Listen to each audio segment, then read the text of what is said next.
Lebih ngeri dari hal mistis, keluarga Ruben Onsu pernah diteror hingga dapat ancaman. Hal ini tuai sorotan.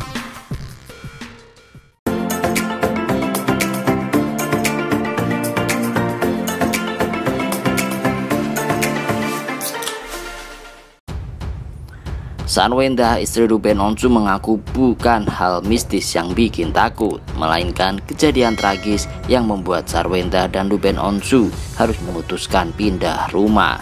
Kerap dirundung kejadian mistis, Sarwenda, istri Ruben Onsu, menguak kejadian tragis diteror orang tak dikenal. Hal itu dialami Sarwenda sebelum pandemi terjadi. Walaupun sudah berlalu 2 tahun lebih, kenangan insiden tragis masih membekas di ingatan Sarwenda. Sebelum tinggal di rumah yang sekarang, Sarwenda pernah tinggal di 2 lokasi. Pertama di daerah Rempoa, kemudian pindah ke apartemen, lalu menetap di rumah yang sekarang. Kejadian tragis yang membuat Sarwenda takut ketika masih tinggal di daerah Rempoa. Istri Ruben Onsu membeberkan kejadian tragis melebihi hal mistis.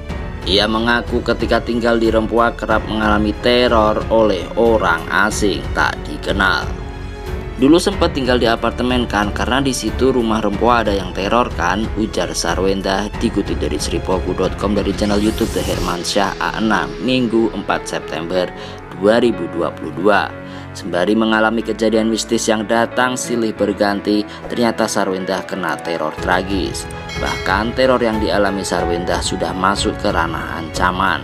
Emang ada teror mistis juga, tapi sampai ada orang yang kirim surat ancaman ke rumah, jelasnya.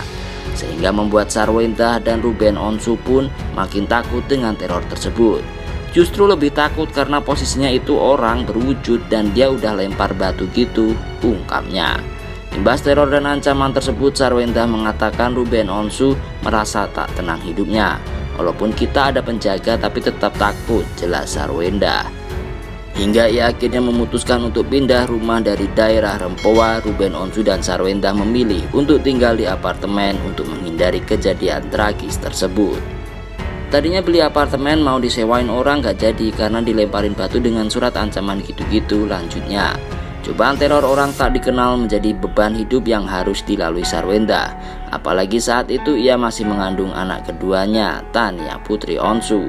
Posisinya aku lagi hamil Tania, akhirnya aku disuruh pindah ke apartemen, jelasnya. Waktu itu ayah lebih mikirnya ya udah deh kamu ngelahirin di Singapura dan emang dapat rumah sakit oke, akui Sarwenda. Setelah kurang lebih dari 3 bulan tinggal di Singapura, mereka akhirnya kembali ke Indonesia. Mereka memutuskan pindah ke apartemen untuk sementara waktu. Ternyata tinggal di apartemen membuat Ruben Onsu stres. Ia lantas mengajak Sarwenda ke rumah baru.